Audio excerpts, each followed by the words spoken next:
Jelaskan mengapa lingkungan dapat menopang kehidupan manusia dan makhluk hidup yang lainnya. Ya, lingkungan itu merupakan segala sesuatu yang berada di sekitar manusia dan berhubungan timbal balik gitu dengan manusia. Apabila seorang makhluk hidup atau ya tentunya manusia, hewan dan tumbuhan memberikan yang terbaik untuk lingkungan, maka lingkungan tersebut akan memberikan feedback yang baik kepada makhluk hidup yang berada di sekitar lingkungan tersebut.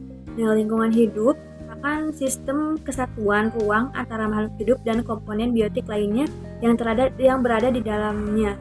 Interaksi antara lingkungan alamiah dan sekitarnya membentuk suatu ekologi atau yang dinamakan dengan ekosistem. Lingkungan memegang peranan yang sangat penting sebagai habitat kehidupan makhluk hidup.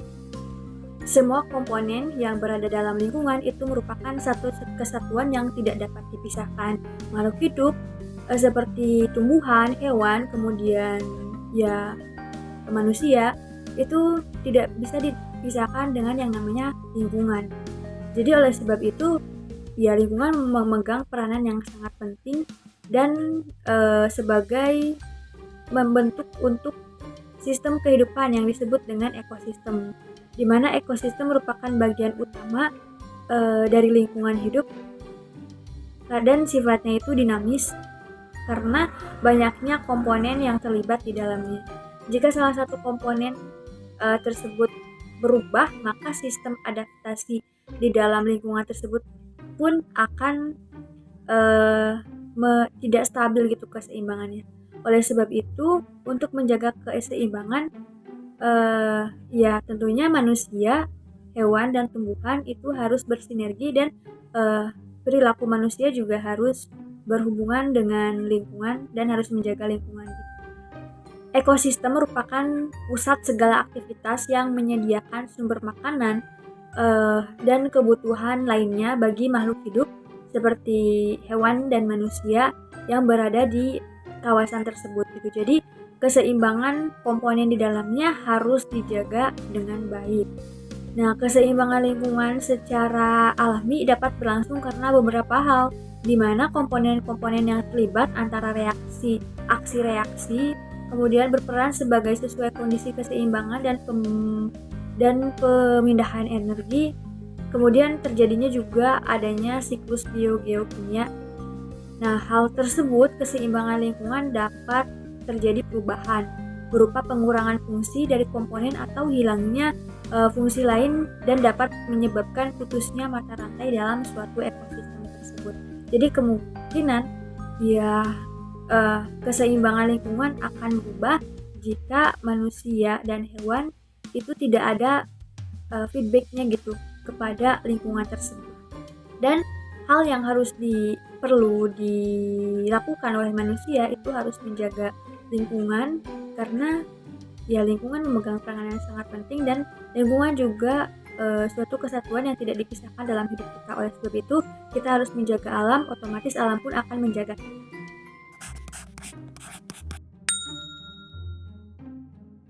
Saya akan mencoba menjawab pertanyaan nomor 2, yaitu mengenai daur nitrogen. Nitrogen itu memegang peranan yang sangat penting di atmosfer bumi karena jumlahnya tidak sedikit dan ya memegang peranan penting juga dalam atmosfer bumi gitu, karena jumlah yang banyak, yaitu ada 78% gas nitrogen yang berada di dalam atmosfer bumi. Dan nitrogen ini tidak dapat langsung digunakan oleh makhluk hidup, namun juga harus digunakan melalui proses daur nitrogen. Nah, untuk proses daur nitrogen ini yang pertama ada fiksasi bakteri, di mana gas nitrogen yang berada di udara itu akan diikat oleh tumbuhan polong-polongan atau yang disebut juga dengan tumbuhan leguminose, di mana di dalam tumbuhan leguminose ini akan dibantu oleh bakteri seperti Rhizobium, Azotobacter dan Clostridium. Kemudian juga dibantu oleh oksigen, nitrogen tentunya ya, dan juga kilat petir. Dan ini dinamakan dengan proses fiksasi nitrogen, atau bisa juga dikatakan dengan fiksasi bakteri atau fiksasi industri. Nah, kemudian di dalam daur tersebut ada tumbuhan dan hewan, di mana ketika tumbuhan dan hewan itu mati akan didekomposer Dan hasil dekomposernya itu akan menghasilkan bakteri dan juga fungi gitu ya, atau jamur. Dan dari hasil pembusukan tersebut akan menghasilkan bahan-bahan organik yang disebut juga dengan amoniak. Dan proses ini dinamakan dengan proses amonifikasi. Nah, setelah proses amonifikasi, kemudian dari amoniak ini, amoniak akan dibentuk dengan bahan nitrit, ya amoniak atau amonium ya. Ya, dari bahan amoniak dari dekomposer itu akan menghasilkan amoniak atau amonium, dan ini dinamakan dengan proses amonifikasi. Nah, dari proses amonifikasi ini akan berlanjut ke tahap selanjutnya, yaitu dinamakan dengan nitrifikasi atau proses pembentukan amonium menjadi bahan senyawa nitrit, dan dibantu oleh bakteri Nitrosomonas dan bakteri Nitrosococcus. Kemudian dari proses senyawa nitrit akan dilanjutkan dengan proses ke berikutnya, yaitu dinamakan dengan proses nitrafikasi, di mana proses nitrafikasi ini yaitu perubahan senyawa nitrit menjadi senyawa nitrat. Dan ini juga dibantu oleh bakterinya, nama bakterinya yaitu nitrobakteri atau nitrobakter. Nah, dari proses perubahan senyawa nitrit menjadi nitrat, kemudian menjadi nitrat, dari senyawa nitrat itu akan terjadi dua tahap.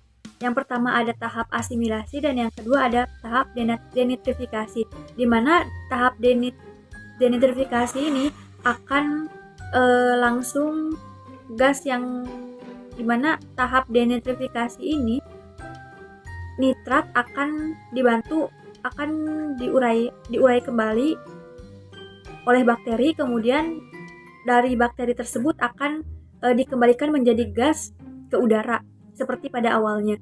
Dan yang kedua ada proses asimilasi, di mana proses asimilasi ini juga dapat langsung digunakan oleh tumbuhan.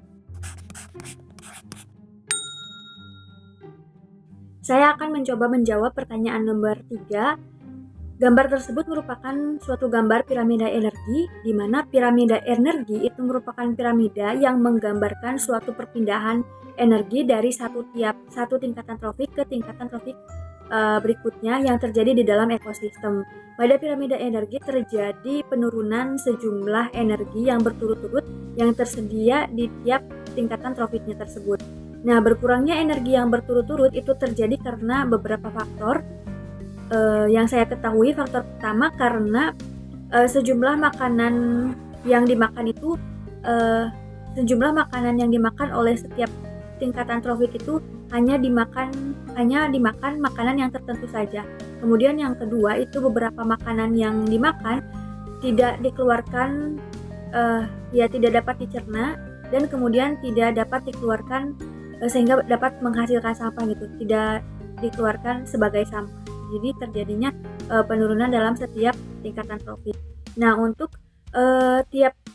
tingkatan trofik yang pertama itu diduduki oleh produsen, di mana produsen merupakan organisme atau makhluk hidup yang dapat menghasilkan makanannya sendiri atau dinamakan dengan autotrof.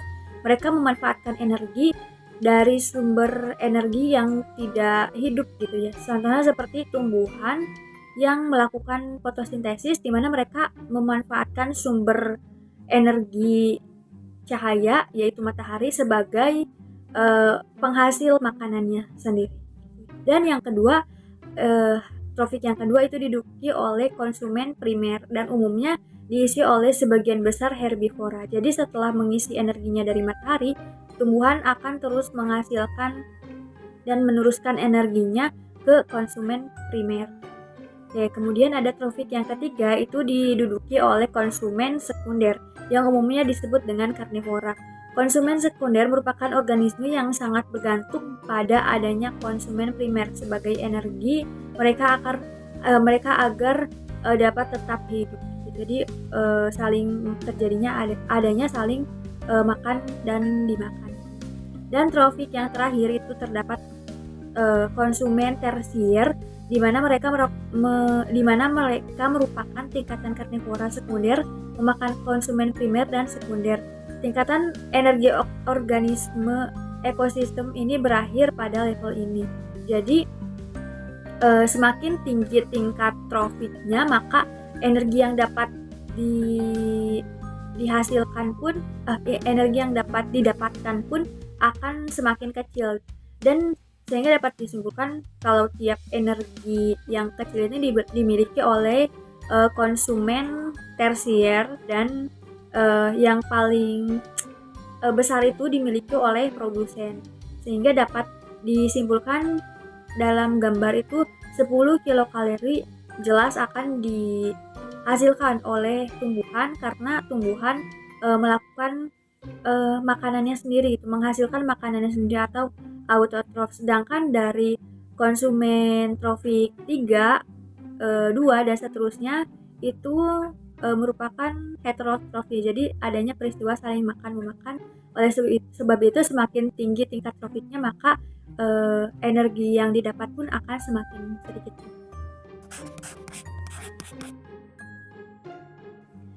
Saya akan mencoba menjawab pertanyaan nomor 4, yaitu mengenai deforestasi, di mana deforestasi itu merupakan penggundulan hutan yang biasanya dilakukan untuk mengubah fungsi lahan menjadi fungsi lain, seperti untuk keperluan peternakan, pertanian, ataupun pemukiman. Nah, deforestasi ini disebabkan karena pengalihan fungsi hutan untuk keperluan lainnya.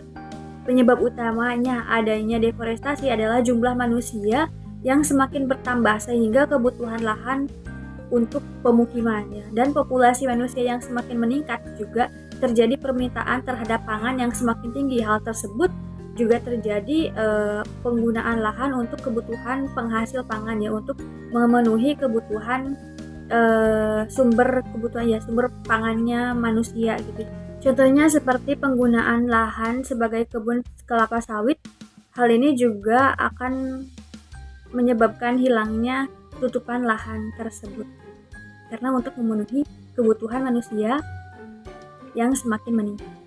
Dampak yang akan terjadi yakni hilangnya tutupan hutan hujan atau rusaknya vegetasi alam, dan spesies endemik dan seperti hewan dan tumbuhan di wilayah tersebut akan punah seiring dengan berjalannya waktu. Selain itu, daerah resapan air di dalam kawasan hutan itu pun akan hilang karena tidak adanya hutan sebagai siklus air gitu. Air hujan yang turun pun akan langsung ke pemukiman dan akan menyebabkan erosi. Ketika air hujan terus-menerus membasahi tanah dan tidak ada resapan air, otomatis di dalam kawasan hutan pun akan menyebabkan banjir sehingga menimbulkan tanah longsor. Penanggulangan untuk deforestasi ini, meskipun kebutuhan lahan untuk pemukiman, kemudian untuk peternakan dan perkebunan semakin meningkat dari waktu ke waktu, namun deforestasi juga dapat dihentikan dan dapat dilakukan pencegahannya. Pencegahan yang dapat dilakukan yaitu sebagai penebangan sistem pilih pohon dan melakukan reboisasi. Sistem tebang pilih pohon dapat tetap menjaga keberlangsungan ekosistem hutan dan fungsinya sebagai penyatu kehidupan, sebagai penyangga kehidupan. Jadi yang dimaksud tebang pilih pohon ini, di mana di dalam kawasan hutan itu kan pohon ada yang tetap tumbuh dan mungkin ada juga yang sudah mengalami masa tua gitu ya, sudah tidak produktif lagi gitu. Jadi maka boleh melakukan sistem tebang pilih pohon karena sudah dianggap tidak dapat digunakan gitu, untuk tidak dapat digunakan karena sudah tidak ada manfaatnya lagi, dan dapat dilakukan tebang pilih pohon. Kemudian deforestasi juga tidak akan menimbulkan kerugian selama dilakukannya pemanfaatan kembali yang efektif. Namun hal yang dapat merugikan juga jika kosong tersebut tidak dilakukan penanaman. Akibatnya tanah tersebut akan menjadi gersang serta membahayakan ketika musim hujan. Saya akan mencoba menjawab pertanyaan nomor 5 mengenai dinamika penduduk. Dinamika penduduk itu berarti padanan dari dua kata, dinamika dan penduduk. Dinamika atau dinamis itu artinya terjadinya perubahan, dan penduduk itu penduduk ya. Jadi dapat disimpulkan bahwa dinamika penduduk adalah perubahan jumlah penduduk di suatu wilayah dari suatu waktu ke waktu atau dari waktu ke waktu. Nah, keadaan penduduk yang berbeda-beda dalam suatu negara itu mengakibatkan tidak meratanya pertumbuhan dan penyebaran, sehingga wilayah dan sehingga di suatu wilayah akan sulit gitu mendistribusikan konsep yang bersamaan. Faktor yang mempengaruhi dinamika penduduk ini, yang pertama ada natalitas atau kelahiran, di mana dalam 1 tahun itu akan terjadinya tingkat kelahiran yang semakin tinggi. Minimalnya terjadinya kelahiran 100 penduduk itu 100 orang gitu, maka akan ya mengalami dinamika penduduk. Kemudian yang kedua ada mortalitas atau tingkat kematian, di mana jumlah kematian di setiap tahunnya itu ada 100 orang penduduk ya per tahun. Dan yang ketiga itu karena adanya perpindahan penduduk atau migrasi, di mana migrasi ini merupakan perpindahan dari suatu tempat ke tempat yang lain untuk memenuhi kebutuhan hidupnya. Kemudian bagaimana cara memperkirakan jumlah penduduk di masa yang akan dengan asumsi kelahiran, kematian, dan perpindahan penduduk. Cara memperkirakan jumlah penduduk di masa yang akan datang dengan asumsi tersebut yaitu untuk menentukan masing-masing asumsi diperlukan data yang menggambarkan tren di masa lampau hingga data yang tren di masa sekarang. Jadi faktor-faktor yang mempengaruhi tiap-tiap komponen dan hubungan antara komponen dengan komponen yang lainnya termasuk dalam target yang diharapkan dan dicapainya di masa yang akan mendatang.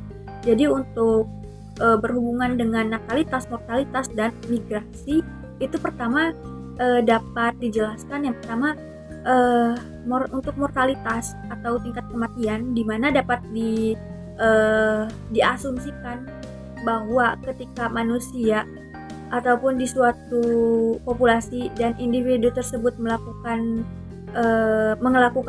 pola hidup bersih dan hidup sehat, sehingga penyakit pun tidak akan menyerang di suatu populasi tersebut. Nah, maka tidak akan adanya tingkat mortalitas yang semakin tinggi.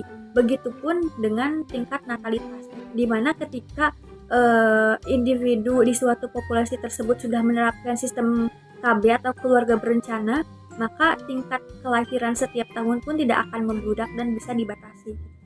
Kemudian untuk migrasi, di mana migrasi ketika di suatu wilayah tersebut kebutuhan sandang, pangan, dan papannya sudah terpenuhi, maka tidak akan adanya populasi yang bermigrasi tidak merata gitu. Mereka akan terus berdiam di tempat di suatu wilayah tersebut, dan tidak akan terjadinya kompetisi karena kebutuhan pangan, sandang, dan papannya untuk setiap individu dan populasinya sudah terpenuhi. Maka tidak akan adanya migrasi yang tidak merata.